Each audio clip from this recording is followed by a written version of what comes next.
All right, guys, Big Lou here. So listen, we all know about what's going on with the market, right? We hear that the market is hot. So today I'm going to do something. I've been getting a lot of phone calls and people have been asking me questions. I'm going to do something that I normally don't do. I am going to show you how to sell your house for free. You heard me right. Sell your house for free. You ready? Let's get started. So the first thing that we need to do is figure out, what are we going to sell the house for? How do we come up with a price? Now, if you don't have access to the MLS like a realtor does, it might be a little challenging, right? So some of the things that you can do is either look into public records, look at recent homes that sold in your area, look into what style of homes there were. So if you have a colonial, you want to compare it to a colonial. You don't want to compare it to a ranch because it doesn't make sense. Things like that. So it'll be a little bit of work, but you can get it done. Or you can try using some of these online applications like Zillow. You could look into their Zestimates, or Realtor.com, or Trulia, or all these other stuff. Now, I will caution you, if you are using an online service like the Zestimates and all that other stuff, you could be either leaving money on the table, meaning that you're underselling your property, or you're overselling it, meaning that you're overpricing your property by so much that you're pricing it out of the market and you're helping your neighbors sell their house first. So be careful with that. So now that we have our price, let's figure out how we're going to prep the property and market the property. Okay. So number one, who's going to take the pictures? Are you going to do it yourself with your iPhone and hopefully they come out professional quality and you can compete with some of the stuff that I have online? Or you're going to hire a photographer like I do and have them, go through the process. And then if you do hire a photographer, how do you choose that photographer? Are you going to go to your, family photographer that does, your portraits and has never shot a house before? Those are decisions you have to make. Also, we have to think about prepping the property. How are you going to prep the property? Are you going to have a stager or somebody come in and kind of give you some advice as far as decluttering, what stuff you should leave, what stuff you shouldn't leave? Maybe they may recommend, putting a fresh coat of paint on the walls. That can work wonders. It all depends on your situation. So we need to think about who's going to do that, if you're going to do that on your own, or if you're going to have some extra help that's going to help you with that process. Also, the marketing. How are you going to market the property? Are you just going to throw it on Facebook or Instagram and say, hey, my house is for sale, come see it? Are you going to pay for those ads? And then how much are you going to pay for those ads? And are you sure that the ads that you're running are effective, right? If you want to try to throw your property online to, Zillow and Realtor.com and all that other stuff, are there any fees associated with that? And what does that process look like? So that's some of the stuff you got to think about, as far as marketing the property and letting the world know that your house is for sale. Because at the end of the day, you're trying to create competition. You want buyers to fight over your property. That's how you're going to get the best price. All right.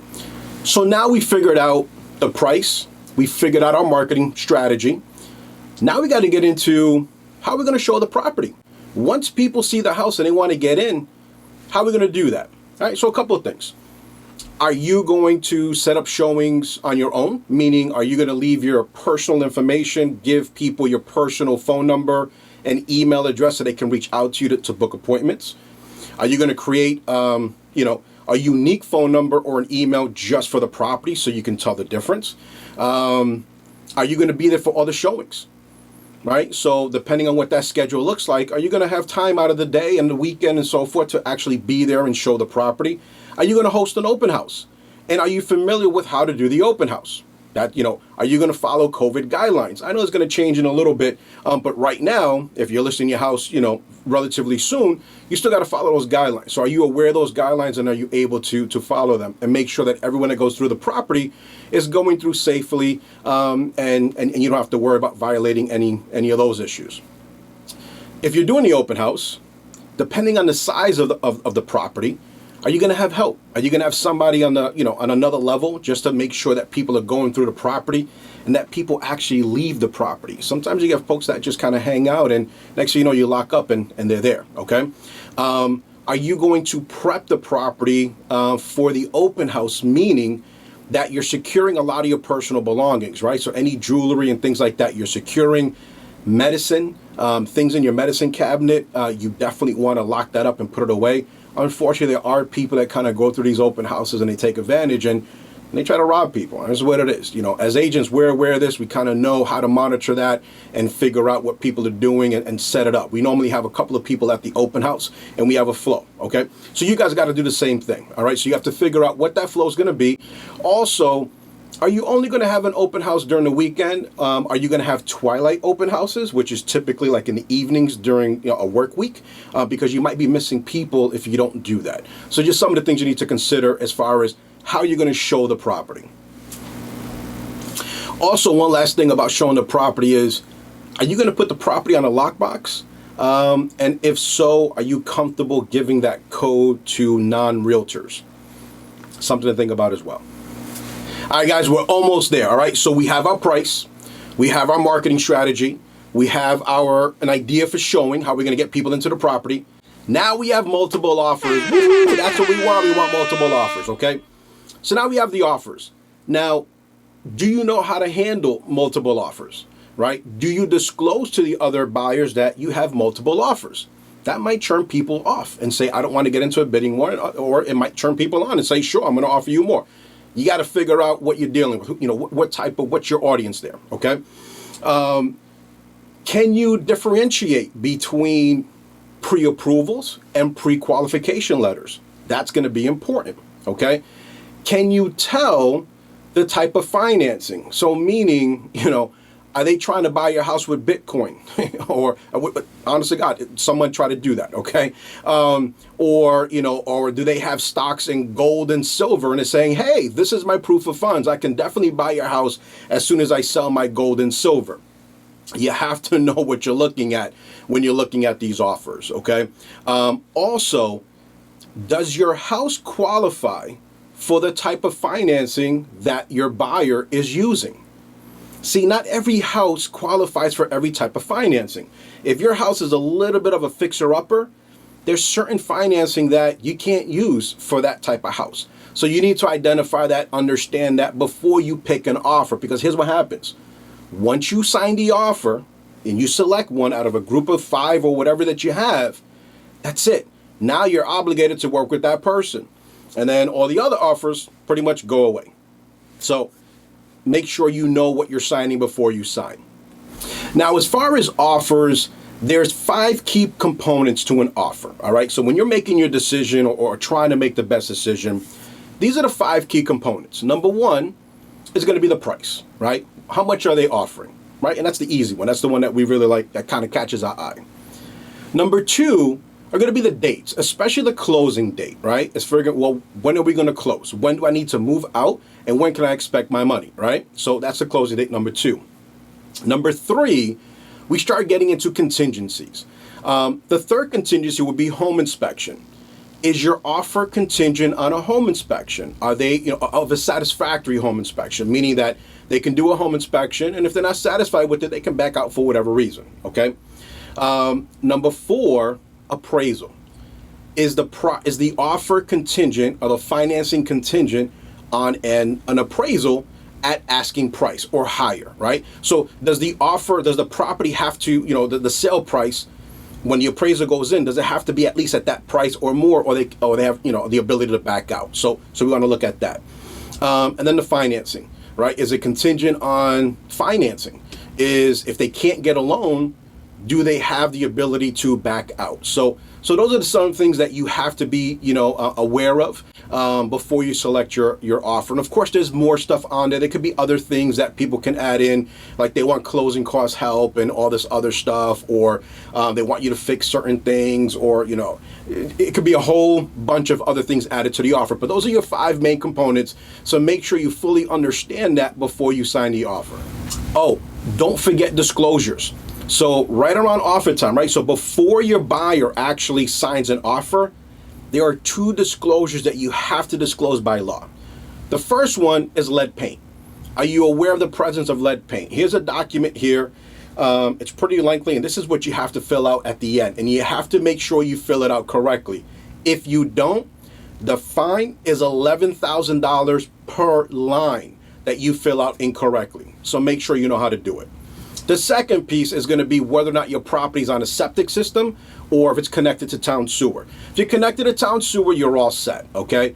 If you have a septic, sellers, be ready. You're going to have to produce a Title V. And if you're not sure what that is, talk to your septic company. It's an inspection. They're going to pump it out.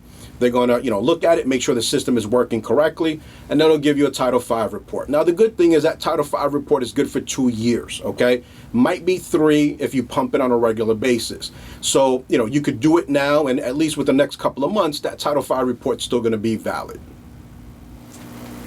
So congratulations, you finally accepted an offer and you're ready to go, okay? And you're excited about the deal, you're excited about the payoff of your property, okay? Now the next step's going to be, well, the paperwork, the closing paperwork, right? You still got to deal with the mortgage company as far as getting your payoff, figuring out, what's owed for your water, your taxes, all that other good stuff. You got to figure out your tax stamp, right? So when you sell property in Massachusetts, you still get taxed on it. Now it's not capital gains, that's something else, and I'll do another video on that, okay?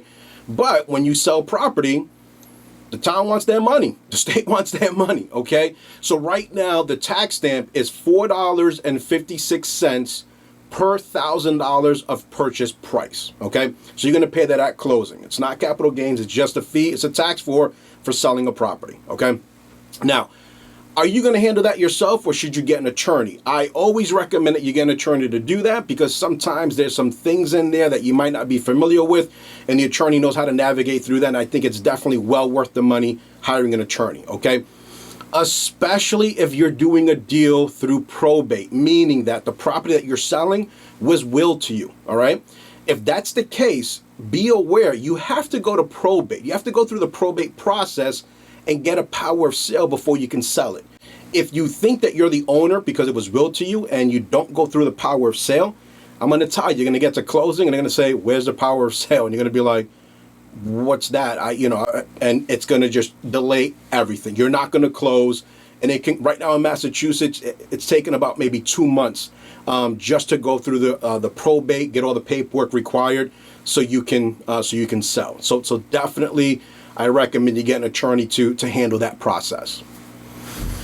All right, so now you got your attorney, everything's rocking and rolling. We got a couple of weeks left to closing. What's left? Well, in Massachusetts, you have to provide a smoke certificate, okay? And what's that? Well, you got to call the local fire department. They come in, they do an inspection of the property. They make sure that you have carbon monoxide detectors and smoke detectors in the right place and the right kind throughout the property. Now, keep in mind, right now in Massachusetts, you can only use photoelectric smoke detectors, okay? You cannot use ionized. Ionized are the ones that you get at the dollar store for $1. They're garbage. You can't use that. You'll fail your inspection. You have to get photoelectric smoke detectors, okay? If you live in a community where your smoke detectors per code have to be hardwired, like Fitchburg, then you got to get hardwired, smoke detectors and carbon monoxide detectors and make sure that they're working correctly. So maybe you might have to hire an electrician to do the test and make sure that before they get there, everything's working correctly. And if you have to replace them, then replace them before they get there. Because if not, they'll fail you and then you have to rebook for them to come back. So you want to make sure that everything's working correctly before they show up. Okay, so now you did everything. You got the attorney, you got your payoff, you got, you're figuring out what your taxes are going to be. You have the smoke certificate from the town. You got your Title V if you needed it. If there was any repairs that you had to do because of the offer, or maybe the person did an inspection and so forth, now we're getting to closing. You got to make sure that all that stuff is done before closing, before the day of closing, okay? And if there was any work that was required, make sure that you have receipts for that work being done. Because that way, if there's ever a problem, you don't have to worry about the buyer going after you saying, well, you did this incorrectly. Now you have a professional that did the work, you have the receipt, they can go after that person, right? We always recommend that you have a professional do the work so that way it just kind of alleviates you of that liability. Also, you have to make sure that the property is in the same condition at the time that the buyer signed the offer, okay? So when that person went through the property and that buyer presented an offer, the property has to be in that condition. That's the idea that they're buying. Okay, so if you've already moved out, you want to make sure that everything is nice and clean. If you had, if you bumped and made some holes in the walls with the furniture, you patch those up, you paint it up. You know, you leave the property in good shape. Okay, because if not, the buyers can hold up closing. And they can say, no, listen, the property's not in the condition that I last saw it. And now they're saying, we're not going to close until you do the following things. And if you decide not to do the following things, then at that point, it might cost you some money. It may require you writing a check at closing to cover the cost of a dumpster and repairs and all this other stuff. But that's when it can get a little bit messy if you didn't do that, toward the end. So make sure that you remember that. And when you leave the property, it's clean swept. It's completely vacant. All your stuff is removed. Any dings that you did throughout the move, just patch them up, and it'll make sure that you'll have a clean and smooth closing. Okay, guys, now let's get to the free part, because that's what you guys have been waiting for, is the free. Louis, how do I do this all for free? Well, I'm going to show you. Number one, you have to understand when you're selling a property on the market, to do it effectively, you have to market the property in such a way that you create a demand for it, a higher demand than what there already is, okay? You create such a buzz that it makes buyers compete for the property. And when they compete, you win, because that's where you see the offers going up, okay? And they're going over asking price by a lot. And a lot of that is done because, well, as agents, as professionals, we know how to do that. We know how to set the stage for the property. We know how to bring and deliver that hype for the property and get people excited about the property. So that when it's day one, boom, you've seen them, lines of 40 people at open houses, because we know how to do that, okay? Let me show you some numbers. I'm going to show you real quick, then we'll get into the free part. I'm going to show you just in the Worcester market. This is today. I pulled these numbers today, all right? Compared to last month, I want to show you what buyers are paying, how much over asking buyers are paying because of what we're creating as far as market demand. Let me show you.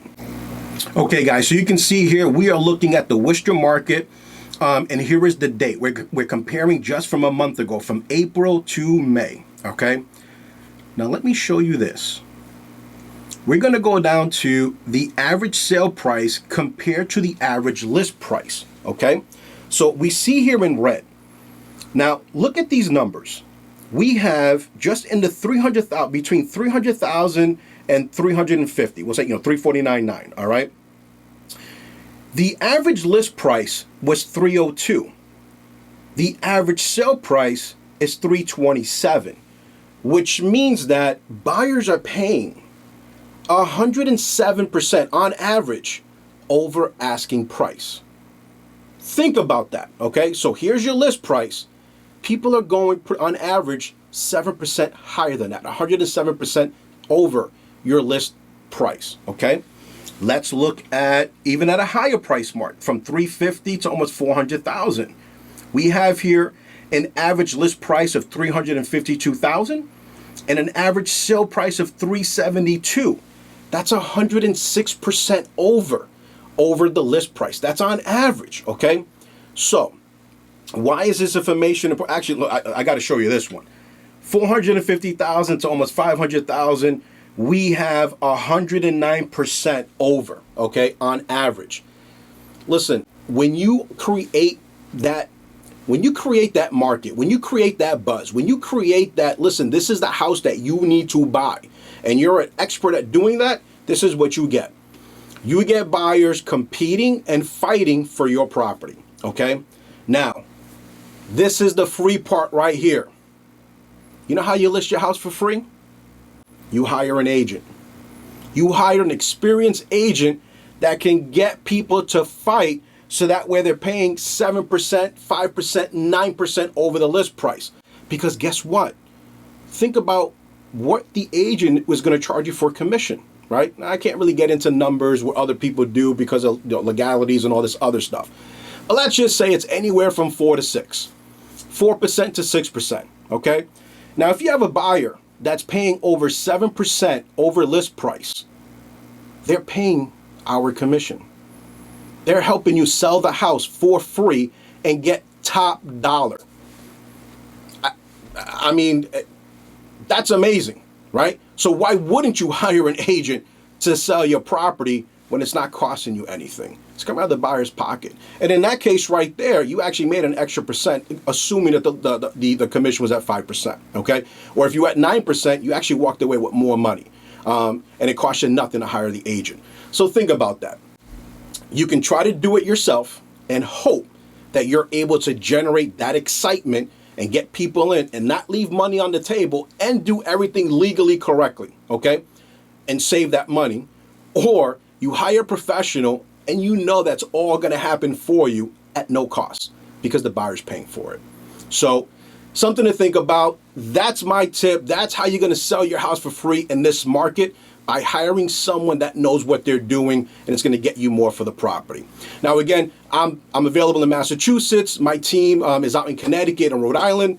If you wanna reach me, you can reach me at lewis@homestrongroyalty.com, or you can call me or text me directly, 508-612-7839.